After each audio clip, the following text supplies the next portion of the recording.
5-6, come in. 5-6 to 1, go ahead. Control 1 to 5-6. We have no listing in our log. Are you in service? 5-6-10-4. We checked out 6:08 p.m. Control 1 to 5-6. 10-4. Unit 5-6 in service on the night watch. This is Don Reed, a police recorder. And right now you're riding in Detective Unit 5-6. And that was Sergeant Ron Perkins just checking us in on the night watch. You're coming along with us tonight, and as you do, remember the people you hear are not actors. This is it. This is real. This is Night Watch.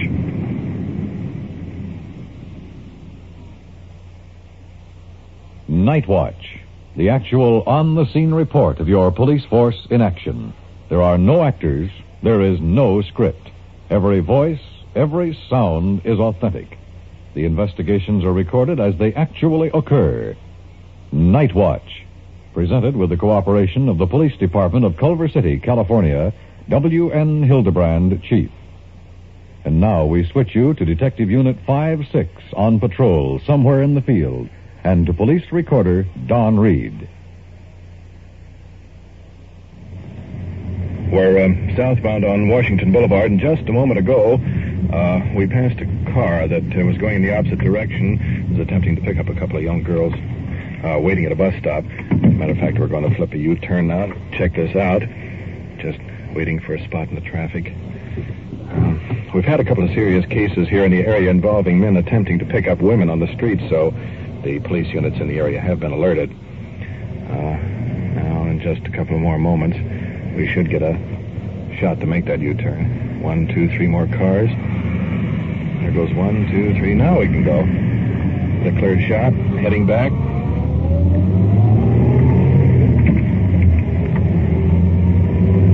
And looking directly ahead, the two girls are getting into the car. Sort of looks like a pickup. Anyway, we'll pull up alongside and make sure that everything's okay. At the moment, we're sort of slowed down now and caught in some more traffic here. Trying to keep an eye on that car ahead. One male occupant is raising up in the seat. Apparently, we've been spotted for a police unit. Now they've cut off their lights and they're swerving into a side street. In fact, the fact that they turned their lights off and ducked down a side street indicates they probably have something to hide. There goes off our lights. Running in the dark. Now that could be their car off there on the left-hand side. Has the same bright type of finish. Now there goes on our spotlight. Shining into the car. 2 male occupants. 1 girl in the back seat. Let's have a look. Drivers getting out of the car. Police officers, fella. How come you tried to duck from us? Well, I didn't duck off when I spotted you. I ducked off the park here and talked for a little while. See what real quick turn like that, leaving rubber? Well, I didn't see I was halfway past the street. And you knew you were the police, though? Oh, yeah, I knew you were the police when you first pulled up. I mean, I have nothing to be hide. How old are you? 17. 17. You didn't pick up for anything? About 2-3 years ago. For what? Crashing parties. And... What are the girls' names? I don't know. I don't remember their names. You want to draw the attentions of a police officer fast, do just what you did. Well, I wasn't trying to draw the attentions of you. Let's not kid ourselves. Well, I mean, I didn't try and draw the attention. All right, what did you stop here for? To talk for a few minutes. Man, you got a lot to learn. A lot. Moving over to our radio unit for a moment. 5-6 to 1. Do you have a juvenile unit available? Control 1 to 5-6-10-4. Do you want a juvenile unit to meet you? 10-4. Location Denton, 1 block south of Jefferson. Control 1 to 5-6. Stand by. 52J. Meet unit 5-6. Oh, we just put in a call for a juvenile unit to meet us. They'll be along in just a few moments. Let's move over to the other car now and talk to the young girls picked up a few moments ago. Here they are.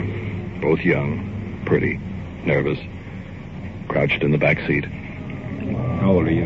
16. How old are you? 16. You know either one of the boys? No.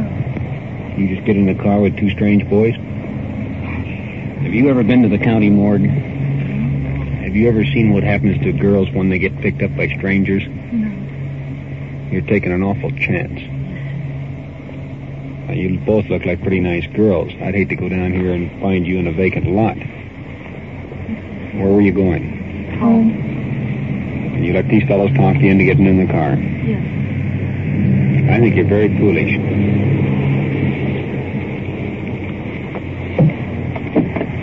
Let's talk to the second boy standing over here.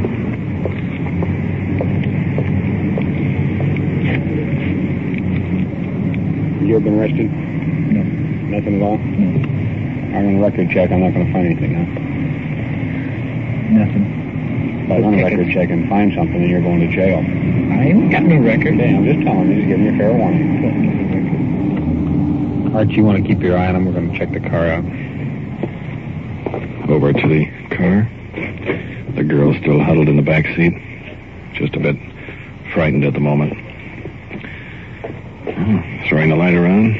There's an empty beer can, a couple of old coats, a pair of greasy gloves. Hey, check this.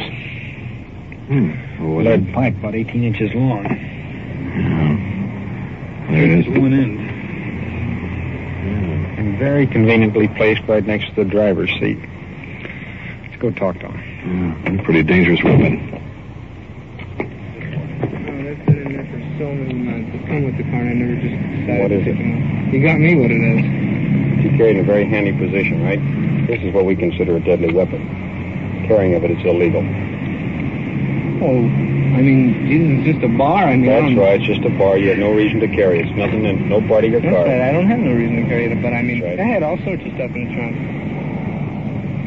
This is what you had in the trunk, and this is what you had right alongside the driver's Yeah, I seat. know. An iron bar I know. makes a heck of a good deadly weapon. Two girls leaning out of the window, eyes glued on this piece of pipe.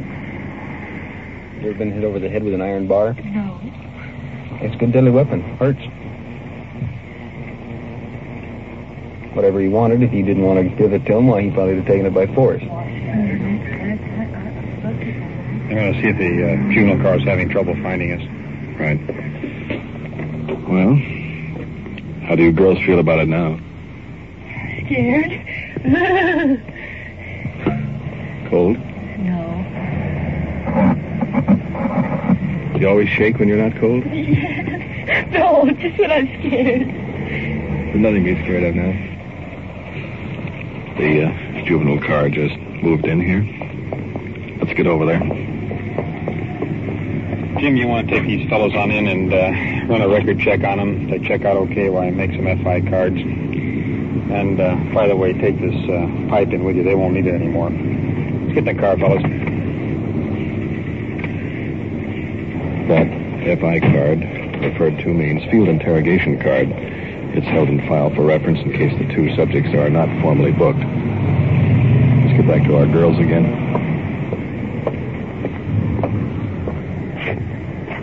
I suggest you girls get in the police car. We'll run you on home. Will you? Okay? Thanks a lot. All right?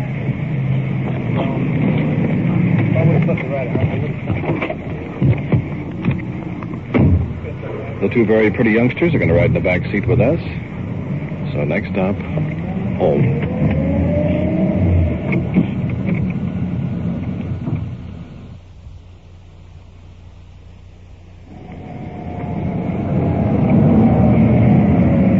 How far have you left?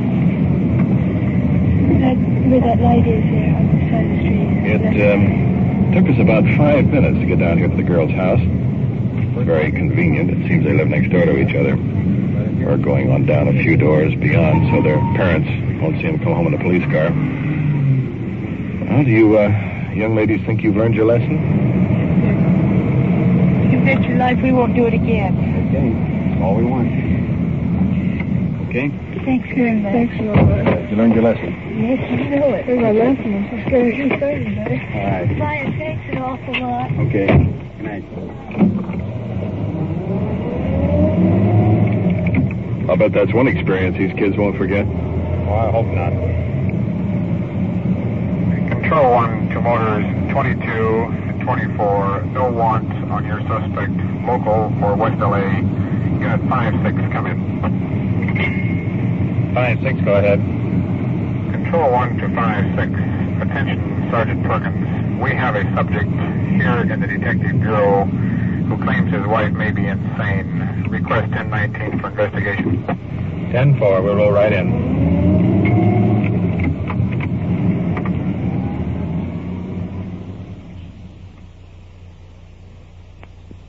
You are listening to Night Watch and following the activities of Detective Unit 5-6 on its tour of duty. Remember, the people and sounds you are hearing are real, and the investigations are recorded in the field as they actually occur. We'll bring you the final results of tonight's action at the conclusion of Night Watch. And now we switch you back to police headquarters where the crew of Detective Unit 5-6 is conducting an investigation, and police recorder Don Reed. I also went to General Hospital to have it permitted there. I did that 2 years ago. This is the Detective Bureau. Three neighbors have to sign. And across the desk, a man, early 40s, nervously chain-smoking cigarettes. Claims his wife may be possibly mentally ill, threatening their children. Let's get the rest of the information. I'm not a violent man. I mean, I don't drink. She says I drink, I gamble, I have a gun, I have a knife, but I don't have these things. But we can't go on like this anymore, my wife and me. How old are your children? One will be 4 next month, one is 2 and 8 months, and then a little baby 3.5 months old. I never heard a woman talk with a cheap tongue. You won't believe me if you talk to her. She's a good-looking girl, and then she could be the most dignified thing you have ever seen in your life. More dignified than me. I'm a nervous wreck. I don't know whether I'm coming or going the past 2 or 3 years. Now, I had 2 jobs. I would be out as much as possible. She says, well, your job is home here, helping me with the kids.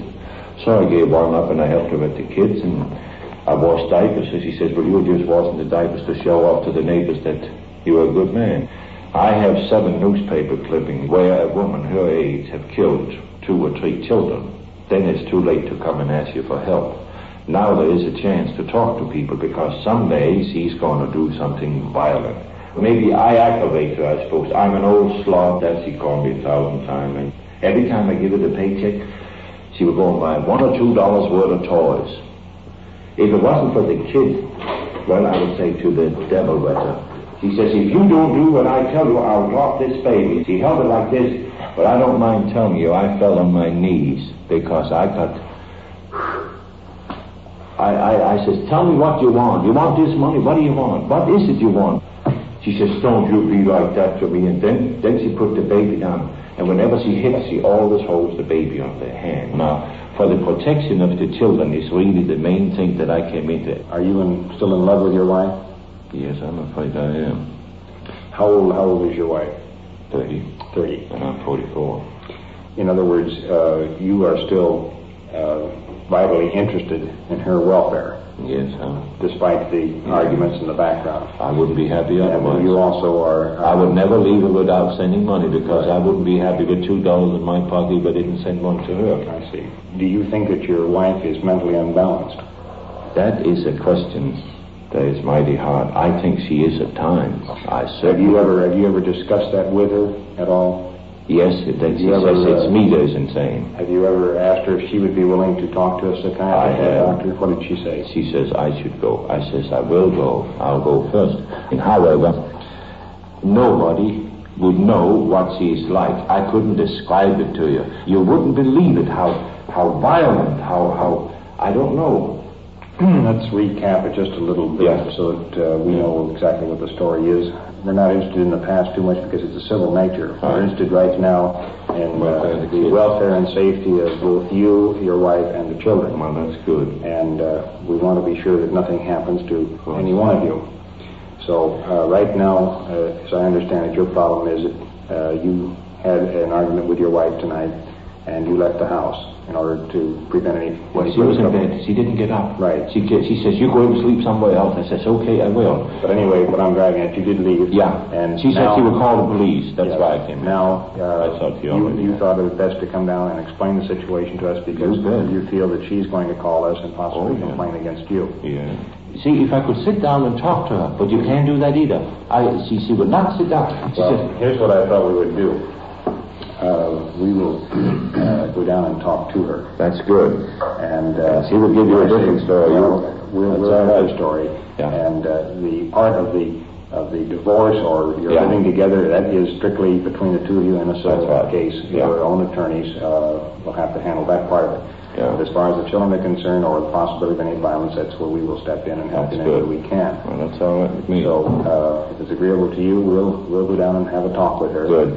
And then we'll contact you a little later on, and we can tell you what she had to say, and we can see if we can't work it out to some type of satisfaction to all concerned. It's funny how things can change. In New York City, I never needed money, and of course, they say money. It isn't always that the place up at home. I mean, well, but something that side of the story pretty much speaks for itself. Now we'll move out to our radio car and check into the home and get the wife's side of the picture. The gentleman will wait back here at the station for us. And oddly enough, there's no way to anticipate what type of reception we'll get.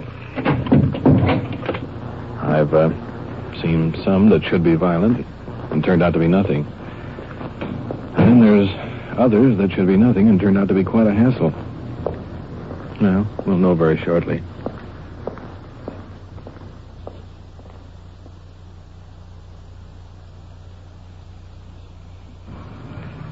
Heading up the walk of the home.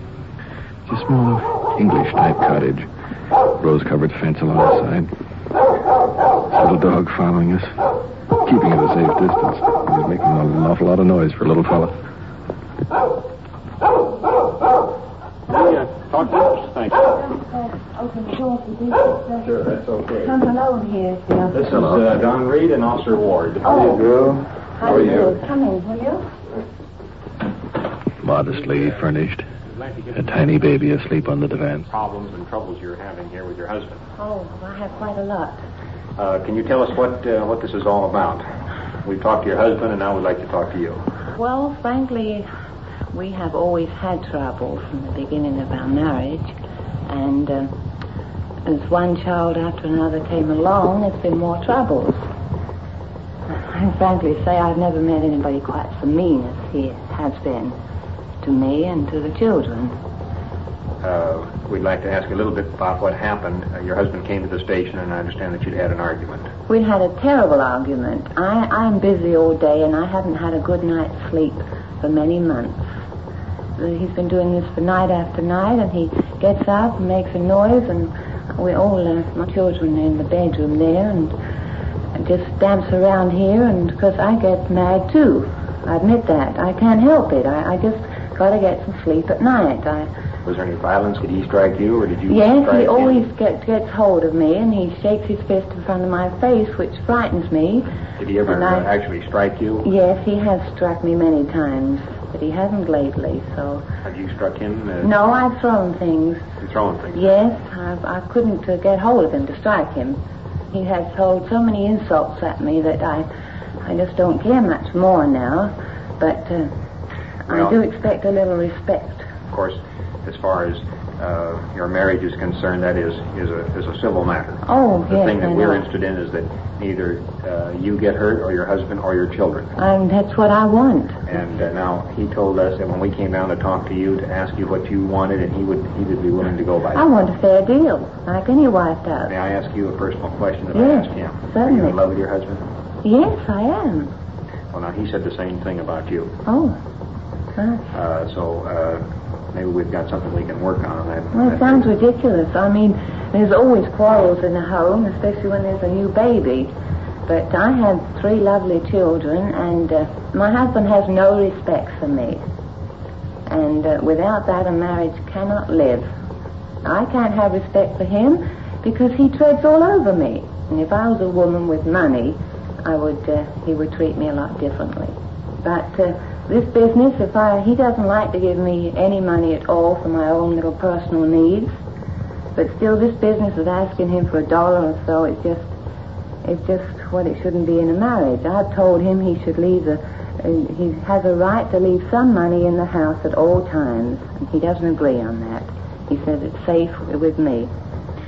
Well, how about the children? Are they being affected by all this? I'd say the boy is, definitely. How old is the boy? He's nearly 4. He's getting older, and he realizes it. I'm with them all the time, and any little toys they need or anything is out of the question. And of course, you realize children need some toys. We had help from Salvation Army and the veterans.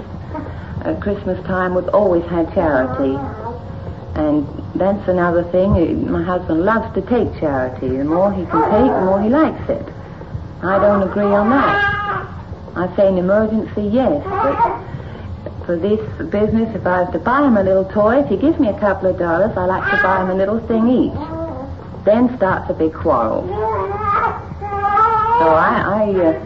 I don't exactly know who could help us that way. I mean, thousands of homes have that same trouble. I think one of the first things, if you're sincere in trying to patch things up and make a workable... He says I'm useless. Well... I'm useless because I don't have any money and I don't have a job. A woman can only do her best under certain circumstances. Are you willing for us to help you work this out? Why, I would be very grateful for anybody who could. Your husband has expressed the same opinion, and we thought possibly, although it's actually not a criminal matter, other than possibly the children are being affected, we certainly well, are of course they will, and right. The older they get, the more affected to it they get. They're sensitive to atmospheres. I mean, it's not just the idea of having, you can ask me, it's probably thousands of women in this country. You ask, it's the idea of having $1 in your pocket, whether you spend it or not. And nobody likes to walk around without anything in their pocket. Is your husband working now? Yes, he doesn't earn very much. He's worked at job after job, I think, because for his age, he's in the 40s, it's rather awkward if a man doesn't have a steady career. I mean, it's just he can't seem to get into a really good job. You're not working, are you? No, I would gladly go to work, but I don't intend to work to keep him. Mm-hmm. Well, I'll tell you, I'd like to go back and talk to your husband. In the meantime, what we're most anxious is that you don't get hurt and that he isn't hurt and that the children aren't hurt. No, well, I think it's best if we welfare. keep on a state of politeness, of civility to each other. I can't stand it. I mean, and he can't. Okay. Nobody can stand constant bickering. Would you want him to come back and to the home tonight? I don't mind a bit. This is his home. He says nothing here is mine, but I say it equally belongs to both of us. Well, I'll tell you, we'll go up and talk to your husband and explain what you told us and see if we can't smooth relations a little bit. And then in the next few days, you care to come on down, both of you, and we'll talk the whole thing over. Well, that's very nice of you. This is an unexpected visit. Well, we're anxious to help you if we possibly can. That's why we came down to see you. Well, that's awfully nice. It's just a point, if a man is going to look down on a woman, there's nothing to work on there. Well, we'll see what we can do. Maybe we can work the whole thing out. Right. Well, it's nice to talk to you, gentlemen. Thank you. And forgive me for not letting you in at once. That's perfectly all right. Good night. Good night.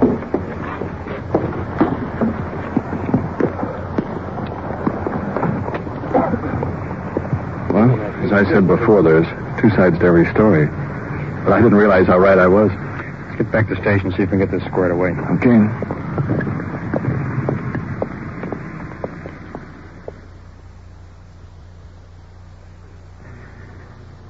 We've been back here to headquarters for better than an hour. And just a moment ago, we finished playing the recording of the wife's statements made in the house.